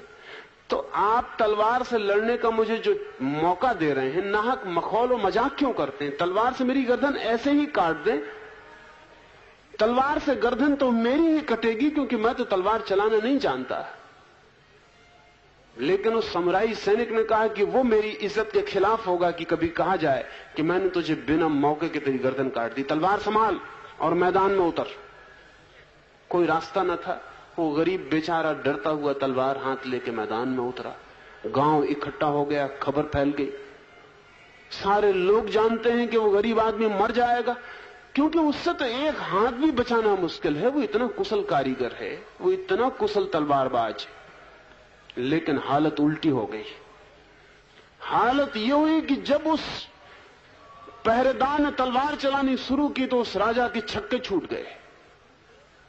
छक्के इसलिए छूट गए कि वो तलवार बिल्कुल बेढंगी चला रहा था, उसको चलाना आता ही नहीं था। उससे बचाव मुश्किल मालूम पड़ा, और वो इतनी पूर्णता से चला रहा था क्योंकि उसके जीवन मरण का सवाल था। राजा के लिए तो खेल का मामला था, जानता था अभी काट देंगे, लेकिन उसकी जीवन मृत्यु का सवाल था। तलवार और वो आदमी एक ही हो गया। राजा ने घुटने टेक दिए और कहा कि मुझे माफ कर, लेकिन तू ये कर क्या रहा है? बामुश्किल उसको रोका जा सका। उसने सामने दरख्त था, उसको काट डाला तलवार से। वो इतने एक हो गया। राजा तो हट गया, घुटने टेक दिए, लेकिन उसमें जो ऊर्जा जग गई थी, उसने जब तक दरख्त नहीं काट डाला, बिल्कुल बामुश्किल उसको रोका जा सका। और जब उससे पूछा कि तुझे हो क्या गया, तुझ में कहां से ये शक्ति आ गई, उसने कहा जब मैंने सोचा कि मरना ही है तो एक दफे चला के ही मर जाना चाहिए। अब मरना ही पक्का है, अब जीने का कोई उपाय नहीं। तो मैं पहली दफे जिंदगी में इंटीग्रेटेड हो गया, पहली दफे इकट्ठा हो गया। मैंने कहा अब कोई सवाल नहीं, मौत सामने खड़ी है, एक मौका है, जो भी मैं कर सकता हूं कर डालूं। तो मुझे न आगे का ख्याल रहा, न पीछे का ख्याल रहा, न मुझे पत्नी का, राजा का ख्याल रहा, न अपनी प्रेयसी का ख्याल रहा। फिर तो धीरे धीरे मुझे ये भी पता नहीं रहा कि मेरा हाथ कहां खत्म होता है और तलवार कहां शुरू होती। और जब तुम चिल्लाने लगे रुको रुको, तो मुझे समझ नहीं पड़ता था कि कौन रुके, किसको रोक रहे हो। ये आदमी टोटल हो गया। उस सम्राट ने कहा कि आज मुझे पहली दफा पता चला कि सबसे बड़ी कुशलता टोटल एक्शन है। मैंने बड़ी कुशलता पाई, लेकिन मैं टोटल नहीं हूं, क्योंकि मेरे लिए एक कला है, एक आर्ट है। मैं चलाता हूं लेकिन मैं अलग हूं। और पूरे वक्त मैं देख रहा हूं कि चोट तो नहीं लग जाएगी, कैसे बचूं कैसे ना बचूं। उसने कहा बचने ना बचने का तो सवाल ही नहीं था मेरे लिए, इतना ही सवाल था कि तुम्हें भी पता चल जाए कि तलवार चलाई गई, तुमने ऐसे नहीं मारा, नहीं तो लोग तुम्हारी इज्जत को नाम धरेंगे। तो मैंने कहा कि अब मैं पूरा चला ही लूं, 2-4 क्षण के लिए जो मौका है। ये टोटल एक्शन से मेरा मतलब है। कृष्ण ने योग को कुशलता कहा है। ये तलवार चलाने वाला बिल्कुल अकुशल आदमी एकदम कुशल हो गया। क्यों? क्योंकि योग को उपलब्ध हो गया। योग शब्द का मतलब है टोटल, जोड़। जब कोई आदमी भीतर पूरा जुड़ जाता है तो योग उपलब्ध होता है। इंटीग्रेटेड, संयुक्त, संश्लिष्ट। जब भीतर कोई खंड नहीं होते, प्रेम करता है तो प्रेम करता है, क्रोध करता है तो क्रोध करता है, दुश्मन है तो दुश्मन है, मित्र है तो मित्र है। जब कोई आदमी किसी भी कृत्य में पूरा होता है तब उसकी शक्ति नहीं खोती। और ये बड़े मजे की बात है कि अगर कोई आदमी कृत्यों में पूरा हो जाए तो क्रोध धीरे धीरे असंभव हो जाता है, क्योंकि तब क्रोध पूरा जला देता है, झुलसा देता है। तब घृणा मुश्किल हो जाती है, क्योंकि घृणा पॉइजन हो जाती है। सब पूरे शरीर के रंग रोंगे में फपोले छूट जाते हैं उसके जहर के। तब शत्रु होना मुश्किल हो जाता है, क्योंकि शत्रुता आत्मघात प्रतीत होती है, अपनी छाती में छुरा भोंकना प्रतीत होती है। हम तभी तक क्रोधी हो सकते हैं जब तक हम अधूरे काम कर रहे हैं। हम तभी तक दुश्मन हो सकते हैं जब तक हमारे कृत्य पूरे नहीं है। जिस दिन हमारे कृत्य पूरे हैं उस दिन हमारे जिंदगी में प्रेम का ही फूल खिल सकता है। जिस दिन हमारा कृत्य पूर्ण है उस दिन प्रार्थना ही हमारे प्राणों की अभिप्सा बन जाती। जिस दिन हमारा सारा जीवन का एक एक कृत्य पूरा हो जाता है उस दिन परमात्मा ही हमारे लिए एकमात्र सत्य रह जाता है। जब भीतर एक पैदा होता है तो बाहर भी एक दिखाई पड़ने लगता है। जब तक भीतर दो हैं तब तक बाहर दो हैं। दो भी कहना ठीक नहीं, हमारे भीतर अनेक है। मैंने सुना है कि जीसस एक गांव से गुजरते थे, रात थी और मरघट पर एक आदमी छाती पीट रहा था, चिल्ला रहा था, पत्थरों से अपने शरीर को खरोंच कर लहू लुहान कर रहा था। तो जीसस ने उस आदमी से जाकर पूछा कि तुम ये क्या कर रहे हो? उस आदमी ने कहा जो सारी दुनिया कर रही है वही मैं कर रहा हूं। फिर वो अपने खरोंचने में लग गया, लहू बह रहा है, सिर पीट रहा है, सिर पर घाव हो गए। जीसस ने कहा पागल तेरा नाम क्या है? तो उस आदमी ने कहा माई नेम इज लीजियन, मेरे नाम 1000 है, एक मेरा नाम नहीं है। जीसस बार बार फिर इस कहानी को कहते थे कि एक आदमी ने मुझसे कहा था माई नेम इज लीजियन, मेरे नाम 1000 है, एक मेरा नाम नहीं है, क्योंकि मैं 1000 आदमी हूं, एक मैं आदमी नहीं हूं। हमारे नाम भी लीजियन है, हमारे भीतर भी 1000 आदमी है। कोई बचाना चाह रहा है, कोई मारना चाह रहा है, कोई प्रेम करना चाह रहा है, कोई हत्या करना चाह रहा है, कोई जीना चाह रहा है, कोई अपनी कब्र का पत्थर बनवा रहा है, कोई परमात्मा के मंदिर में प्रवेश कर रहा है। हमारे ही भीतर कोई कह रहा है सब झूठ है, सब असत्य है, कहीं कोई परमात्मा नहीं है। कोई घंटा बजा रहा है मंदिर का और कोई भीतर हंस रहा है कि क्या पागलपन कर रहे हो, घंटे बजाने से कुछ भी नहीं हो सकता है। कोई माला फेर रहा है और हमारे भीतर उसी वक्त कोई दुकान भी चला रहा है। My name is lesion. उस आदमी ने ठीक कहा कि मेरे नाम 1000, मैं कौन सा नाम बताऊं तुम्हें? मैं एक आदमी नहीं हूं, मैं 1000 आदमी हूं। ये जो 1000 आदमी हैं हमारे भीतर, यही हमारे शक्ति का ह्रास है। और अगर ये एक आदमी हो जाए तो हमारी शक्ति संरक्षित होती है। टोटल एक्शन एक करने की विधि है, समग्र कृत्य। जो भी करें उसमें पूरे ही खड़े हो जाएं, जो भी करें उसे पूरा ही कर लें। और जैसे ही उसे पूरा करेंगे वैसे ही आपके भीतर कोई चीज इकट्ठी होने लगेगी, संयुक्त होने लगेगी, संश्लिष्ट होने लगेगी। गुरजीएफ कहा करता था कि पूर्णकृत क्रिस्टलाइजेशन। जब भी कोई व्यक्ति कोई काम पूरा करता है तो उसके भीतर कोई चीज क्रिस्टलाइज हो जाती, कोई चीज इकट्ठी हो जाती। ये इकट्ठा हो जाना व्यक्तित्व का जन्म है, आत्मा का जन्म है। इस अर्थ में मैंने कहा है उसे प्रयोग करें, समझें, देखें तो वो ख्याल में बात आ सकती है। एक आखिरी सवाल और पूछ लें।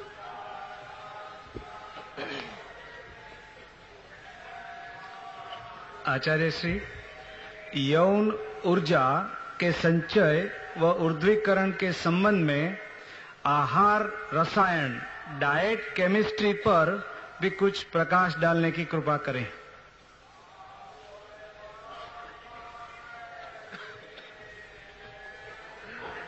आहार शब्द बहुत बड़ा है, डाइट से बहुत बड़ा है। पहले आहार शब्द को समझ लें, फिर हम थोड़ी सी बात करें। आहार का मतलब है जो भी हम बाहर से भीतर लेते हैं वो सब आहार है। आंख से देखते हैं एक सुंदर फूल को तो आहार हो रहा है, आंख सौंदर्य का आहार कर रही है। कान से सुनते हैं एक संगीत को, आहार हो रहा है, कान ध्वनियों को आहार कर रहा है। किसी के शरीर को स्पर्श करते हैं, हाथ आहार ले रहा है। किसी की सुगंध नासापुटों को छू लेती है, नाक आहार कर रही है। पूरा शरीर आहार कर रहा है, रोआ रोआ श्वास ले रहा है, रोआ रोआ स्पर्श ले रहा है। पूरा शरीर ही हमारा आहार यंत्र है। हमारी सारी इंद्रियां बाहर के जगत को भीतर ले जा रही हैं, लेकिन हम सिर्फ भोजन को आहार समझते हैं, उससे भूल होती।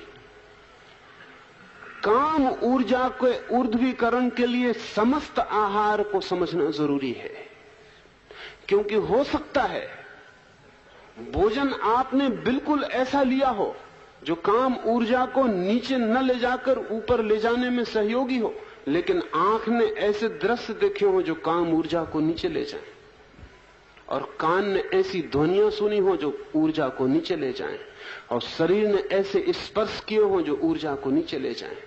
तो आहार के पूरे पर्सपेक्टिव को देख लेना जरूरी है। आंख से भी हम भोजन ले रहे हैं, कान से भी हम भोजन ले रहे हैं, नाक से भी हम भोजन ले रहे हैं, मुंह से भी हम भोजन ले रहे हैं, रोए रोए के स्पर्श से भी हम भोजन ले रहे हैं। 24 घंटे हम भोजन कर रहे हैं। बाहर के जगत से बहुत कुछ हम में प्रवेश हो रहा है। ये जो प्रवेश हम में हो रहा है, इसके परिणाम होंगे स्वभावतः। हम जो भी इकट्ठा कर रहे हैं शरीर में, वो कुछ काम करेगा। अगर एक आदमी ने शराब पी ली है तो उसका सारा व्यक्तित्व दूसरा होगा, उसके सारे व्यक्तित्व से मूर्छा छा जाएगी। वो काम करने लगेगा जो मूर्छा में संभव है। एक आदमी ने शराब नहीं पी है तो वो काम नहीं कर सकेगा जो मूर्छा में ही हो सकते। हम जो भी भोजन ले रहे हैं वो सब परिणाम लाएगा, उसके परिणाम आते ही रहेंगे। मुसोलिनी के पास एक भारतीय संगीतज्ञ पंडित ओंकार नाथ मिलने गए थे। उन्होंने मुसोलिनी ने निमंत्रण दिया था, इटली गया था संगीतज्ञ, तो उन्होंने उन्हें भोजन पर निमंत्रण किया था। तब मुसोलिनी ताकत में था।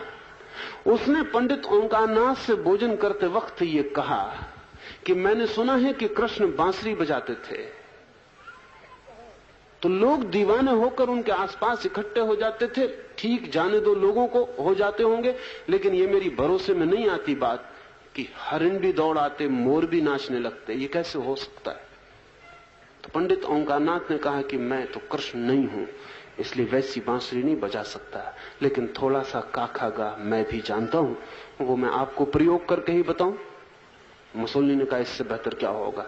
लेकिन वहां कोई वाद्य यंत्र भी ना था, वहां तो चम्मच कांटे, खाने की मेज पर बैठकर ये बात होती थी।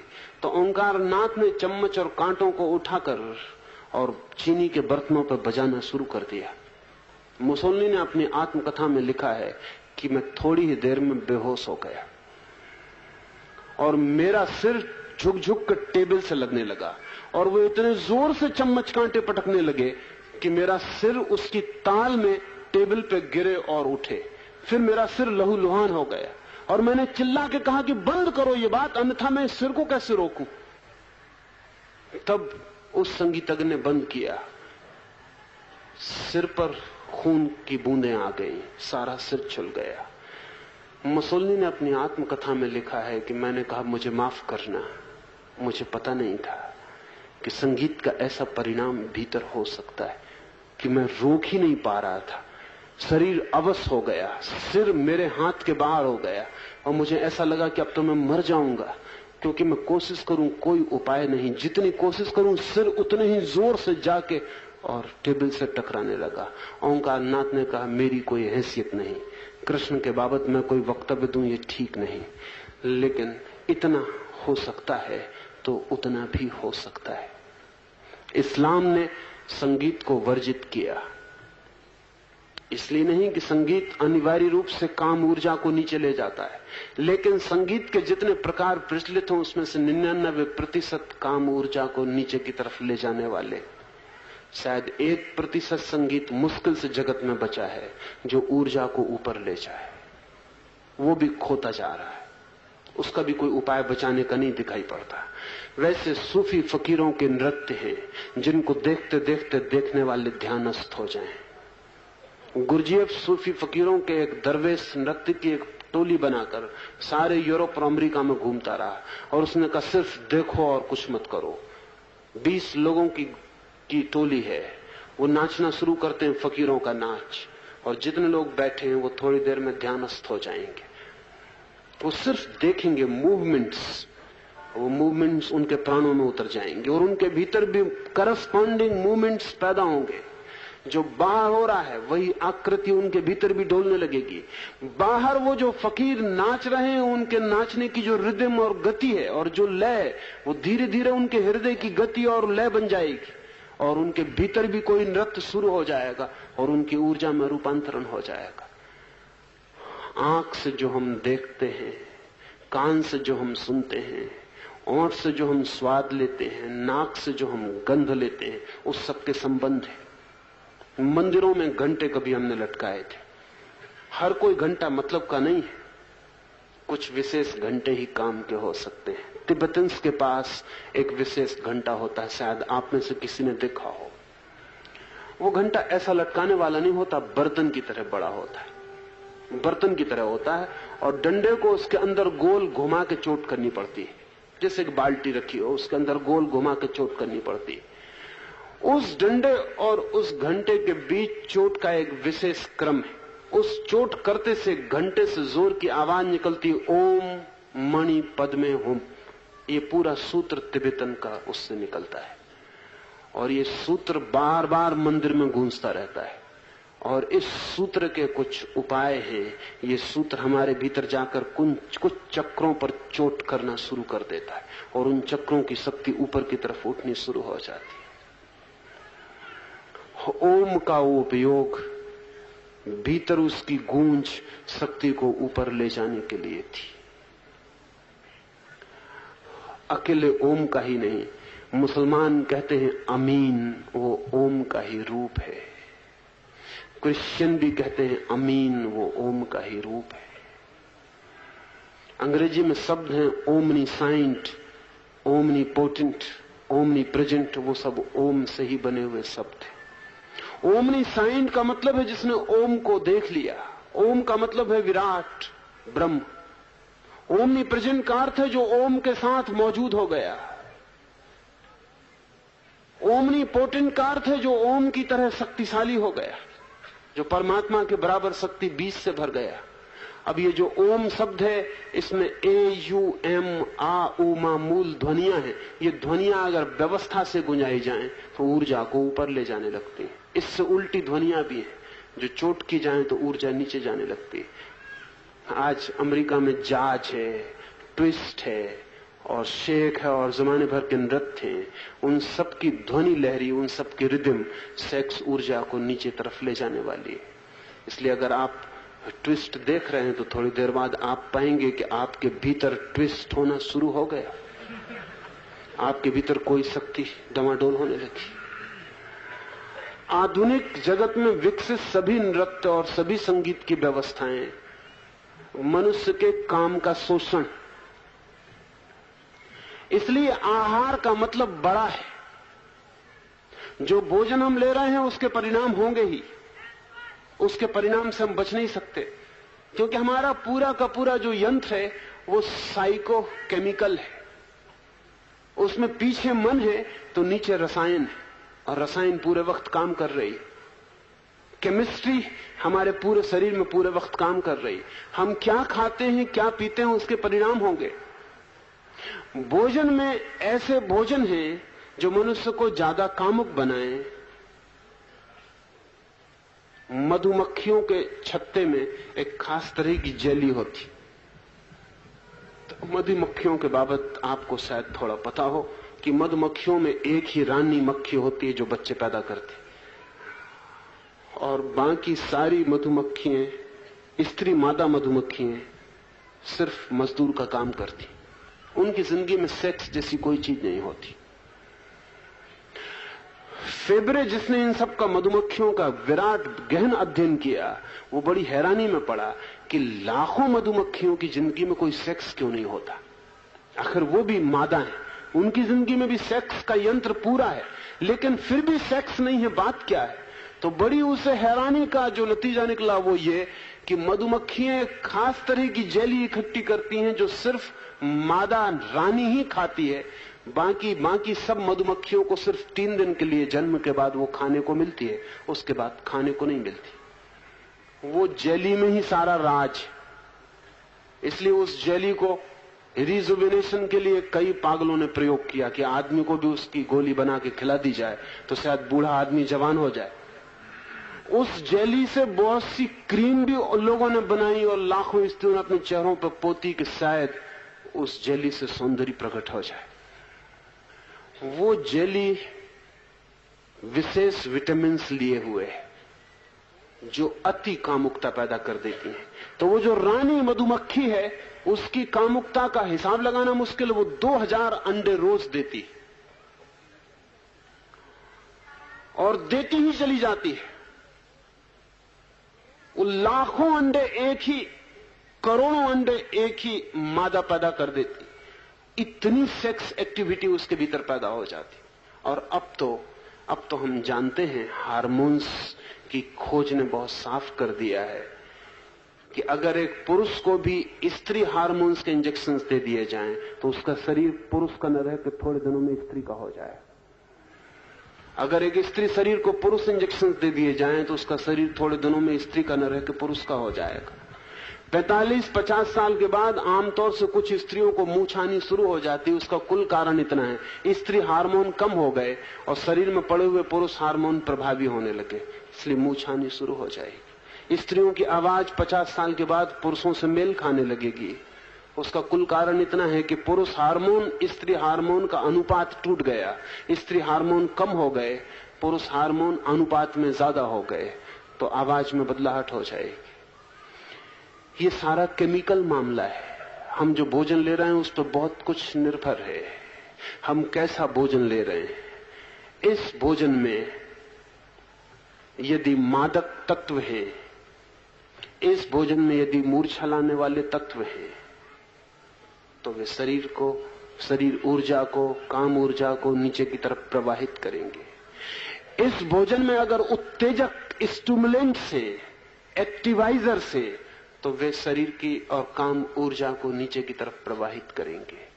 अगर इस भोजन में ट्रैंकुलाइजर से, अगर इस भोजन में सामक तत्व हैं जो कि मन को शांत करते हैं, उत्तेजित नहीं करते हैं, तो वे ऊर्जा को ऊपर की तरफ ले जाने में सहयोगी होंगे। अब ये तो बहुत बड़ी बात है, लेकिन सिद्धांत की बात ख्याल में ली जा सकती है। जो तत्व उत्तेजना देते हो, जो तत्व मूर्छा देते हो, मादकता देते हो, जो तत्व शरीर को भारी कर देते हो, मन को बोझिल कर देते हो, उस तरह के भोजन से निरंतर बचना चाहिए। भोजन ऐसा होना चाहिए जो शरीर को भारी ना कर जाए। भोजन ऐसा होना चाहिए जो शरीर को उत्तेजित ना कर जाए। भोजन ऐसा होना चाहिए जो शरीर को मादकता ना दे, मूर्छा ना दे, तंद्रा और निद्रा लाने वाला ना बने। तो ऐसा भोजन साधक के लिए सहयोगी होता है और उसकी ऊपर की यात्रा का रास्ता बन जाता है। अगर इससे विपरीत भोजन है तो साधक की यात्रा कठिन हो जाती है। ऐसा नहीं कि नहीं हो सकती, हो सकती है, लेकिन व्यर्थ की कठिनाइयां पैदा हो जाती हैं। गलत भोजन करके भी साधक ऊपर की तरफ जा सकता है, लेकिन व्यर्थ की कठिनाइयां पैदा हो जाती हैं। और जब मैंने आहार की पूरी बात कही तो इसको भी ध्यान में ले लेना जरूरी है। जो साधक है, जो अपनी काम ऊर्जा को ऊपर ले जाना चाहता है, वो सभी कुछ नहीं पढ़ेगा, वो सभी कुछ नहीं देखेगा, वो सभी कुछ नहीं सुनेगा। वो इस बात का विचार करके सुनेगा कि जो संगीत उत्तेजित करता है वो व्यर्थ है, जो संगीत शांत करता है वो सार्थक है। वो ऐसे दृश्य नहीं देखेगा जो उत्तेजना से भर देते हैं। अब आपने देखा होगा, फिल्म भी अगर आप देख रहे हैं तो वैसी ही फिल्में ज्यादा देखी जाती हैं जो थ्रिलिंग, जो उत्तेजक है, जिनमें आपके रोए खड़े हो जाएं, रोंगटे खड़े हो जाएं, जो रोमांचकारी हैं। इसलिए फिल्म का एडवर्टाइज करने वाला अपनी फिल्म के एडवर्टाइज करने के लिए लिखेगा कि ऐसी रोमांचक फिल्म कभी नहीं बनी, आपके रोंगटे खड़े हो जाएंगे। लेकिन जिस फिल्म में आपके रोंगटे खड़े हो रहे हैं, आप गलत आहार कर रहे हैं, वो उत्तेजक है, डिटेक्टिव है, हत्या है, खून है, वो सब का सब आपको उत्तेजना से बढ़ रहा है। अगर फिल्म को देखते वक्त फिल्म ना देखें, आप किसी दिन कोने में खड़े हो जाएं और लोगों को देखें, फिल्म मत देखें, तो आपको पता चल जाएगा कौन सी चीज उत्तेजित करती है। जब उत्तेजना का चित्र आएगा, सारे लोग अपनी कुर्सियां छोड़ के रीढ़ को सीधा कर लेंगे, सांसें उनकी ठहर जाएंगी कि पता नहीं सांस के लेने में कोई चीज चूक ना जाए, वे थिर हो जाएंगे बिल्कुल। और जब उत्तेजक चित्र चला जाएगा, वे वापस अपनी कुर्सियों से टिक जाएंगे, फिर वो आराम से देखने लगेंगे। ये जितने बार किसी फिल्म में आदमी कुर्सी छोड़ के बैठ जाता है, उतनी ही उसकी सेक्स ऊर्जा को नीचे की तरफ जाने में सुविधा बनेगी। लेकिन हम रास्ते पर भी सब कुछ देख रहे हैं बिना फिक्र किए कि सब कुछ देखना अनिवार्य नहीं है, ना उचित है। न सब कुछ देखना अनिवार्य है, ना उचित है। न सब कुछ पढ़ना अनिवार्य है, ना उचित है। व्यक्ति को प्रतिपल चुनाव करना चाहिए, वो वही भीतर ले जाए जो उसकी जिंदगी को ऊपर ले जाने वाला है। और अगर उसे जिंदगी को नीचे ही ले जाना है, तब भी सोच समझ के ले जाए, फिर वही ले जाए जो नीचे ले जाने वाला है। लेकिन हमें कुछ पता नहीं, हम अंधों की तरह टटोलते रहते हैं, एक हाथ ऊपर भी मारते हैं, एक हाथ नीचे भी मारते हैं। सुबह चर्च भी हो आते हैं, सांझ फिल्म भी देखाते हैं। चर्च में चर्च की घंटी भी सुन लेते हैं, होटल में जाके नृत्य भी देखाते हैं। हम इस तरह अपनी जिंदगी को अपने हाथ से काटते रहते हैं, इस तरह हम अपनी जिंदगी को दोनों तरफ फैलाए रहते हैं, कहीं भी नहीं पहुंच पाते। निर्णय चाहिए, नीचे जाना है तो जाएं और पूरे नरक तक छू के लौटे, लेकिन तब भी व्यवस्था चाहिए, तब भी साधना चाहिए। तब फिर ऊपर की बातों को छोड़ दें, फिर चर्च की तरफ भूल के ना देखें, फिर मंदिर की तरफ मुड़ के भी ना जाएं, फिर कभी गीता से कोई संबंध न बनाएं, फिर साधु से बचें, फिर इनको भूल जाएं कि दुनिया में है। फिर ये बुद्ध, महावीर, कृष्ण, इनका नाम भी ना लें, क्योंकि ये ठीक लोग नहीं है, आपकी यात्रा में बाधा बनेंगे। आपको नरक जाना है, अपनी गाड़ी पकड़ें और अपनी गाड़ी पर मजबूती से रुके रहें। लेकिन आदमी अजीब है, एक पांव नरक की गाड़ी पर रखे रहता है, एक पांव स्वर्ग की गाड़ी पर रखे रहता है, कहीं भी नहीं पहुंच पाता है। उसकी सारी जिंदगी घसीटन बन जाती है, वो यहां से वहां तक घसीटता रहता है। आदमी ऐसी बैलगाड़ी है जिसमें दोनों तरफ बैल जोत दिए, वो दोनों तरफ खींचते रहते हैं। कभी ये बैल थोड़ा खींच लेता है, फिर मन पछताता है कि नरक चूक गया, थोड़ा इस तरफ चले। फिर थोड़ा नरक की तरफ गए कि फिर मन पछताता है कहीं स्वर्ग न चूक जाए, थोड़ा उस तरफ चले। और सारी जिंदगी ऐसे ही बीत जाती है, बैलगाड़ी कहीं पहुंच नहीं पाती, अस्थि पंजर ढीले हो जाते हैं और बैल मर जाते हैं। फिर नई दुनिया, फिर नई जिंदगी, फिर वही काम हम शुरू करते हैं पुरानी आदत से। निर्णय करें कहां जाना है, निर्णय करें क्या होना है, निर्णय करें क्या पाना है, निर्णय करें क्या लक्ष्य, क्या दिशा है, क्या आयाम, फिर उस निर्णय के अनुसार चुनना शुरू करें। उस निर्णय के अनुसार जिंदगी में सब बदलें, आंख, कान, मुंह, हाथ सबको बदलें। फिर वही स्पर्श करें जो परमात्मा की तरफ ले जाने वाला हो। फिर वही सुने जिसकी झंकार प्राणों को छुए और ऊपर उठाए। फिर वही खाएं जो जीवन को ऊंचा उठाता है, हल्का करता है। फिर वही देखें जो आंखों में दिया बन जाता है और अंधेरे को दूर करता है। फिर सब कुछ बदल दें। मंदिर में भी एक सुगंध है, मुसलमान फकीरों ने कुछ सुगंधें चुनी थी, इस मुल्क में भी हिंदू सन्यासियों ने कुछ सुगंधें चुनी थी। उन सुगंधों का कुछ आधार है, उनका कुछ कारण। जब आदमी किसी गहरे ध्यान में पहुंचता है तो अक्सर जैसे चंदन की गंध होती है, ऐसी गंध से भर जाता है। इसलिए फिर मंदिर में हमने चंदन को जलाना शुरू किया कि शायद ये गंध किसी के भीतर की गंध को चोट करे और स्मरण दिला दे। जब कोई आदमी ध्यान की किसी स्थिति में पहुंचता है तो ऐसी गंध से भर जाता है जिससे लोभान की गंध होती।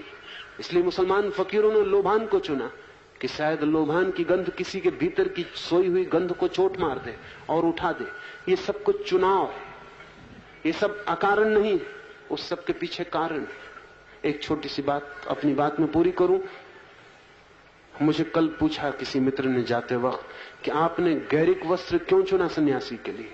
कारण है उसका, जैसे जैसे चित्त शांत होता है भीतर, वैसे वैसे सूर्योदय का प्रकाश भीतर फैलना शुरू हो जाता है। वो गैरिक होता है। वो गेरुए वस्त्र बाहर से उस भीतर के रंग को चोट करते रहे, इसलिए गैरिक वस्त्रों के चुनाव का अर्थ है वो रोज रोज देखता रहे, उठाए पहने सोए उठे देखता रहे, तो शायद उसके भीतर जो सोया हुआ रंग है एक नए सूर्योदय का, वो जो ध्यान में कभी प्रकट होता है। जैसे भी सूरज नहीं जगा और सुबह की लालिमा फैल गई, सारी प्राची लाल हो गई, अभी सूरज नहीं आया, सिर्फ प्राची लाल हो गई और पक्षी गीत गाने लगे और सुबह की ठंडी हवाएं बाहर फैल गई। ठीक वैसा ही कभी ध्यान के किसी क्षण में भीतर भी होता है। उस रंग को देखकर ही इस बाहर के रंग को किसी ने चुन लिया था, दूसरे रंग भी चुने गए हैं, वो भी भीतर देखे गए रंग है, वो भी भीतर देखे गए रंग है, उनके चुनाव में भी कारण। मुसलमान फकीरों ने हरा रंग चुन लिया था क्योंकि भीतर वो रंग भी देखा जाता है। बुद्ध के साधकों ने पीला रंग चुन लिया था, वो रंग भी भीतर देखा जाता है। थियोसॉफिकल सोसाइटी कभी एक रंग के लिए सारी दुनिया के बाजारों में खोज की थी, एक नीले रंग के लिए। कर्नल अलकाट को एक रंग ध्यान में दिखाई पड़ा और उस रंग के लिए सारी दुनिया के बाजारों में खोजने के लिए आदमी भेजे गए थे, क्योंकि अलकाट का कहना था उसी रंग का उपयोग करना है साधक के लिए। बड़ी मुश्किल हुई, वर्षों खोज हुई, ठीक रंग नहीं मिलता था, बहुत नीले के शेड मिलते थे, लेकिन कल अलकाट कह देता कि ये वो रंग नहीं। आखिर 2-3 साल के बाद इटली के एक बाजार में कहीं वो रंग मिला और तब अलकाट ने कहा कि ठीक, अब वो रंग मिल गया जो मैंने देखा था, ये रंग काम करेगा। उस रंग को देखने से वो भीतर जो अलकाट को रंग दिखा था, दूसरे व्यक्ति के भीतर भी झंकार पैदा होती है और रंग जग सकता है। गैरिक रंग सूर्योदय का रंग है और भीतर जब प्राणों का उदय होता है तो वैसा रंग फैल जाता है। रंग भी, ध्वनि भी, गंध भी, स्वाद भी, स्पर्श भी, सबका चुनाव करना होगा, तब ऊपर की यात्रा शुरू होती है। और हम सब कंफ्यूज्ड हैं क्योंकि हम सब अनर्गल असंगत चुनाव करते रहते हैं, अनेक तरह की नावों पर सवार हो जाते हैं, फिर जीवन टूटती है, जीवन नष्ट होता है, कहीं पहुंच नहीं पाता है। आज इतना ही, शेष कल।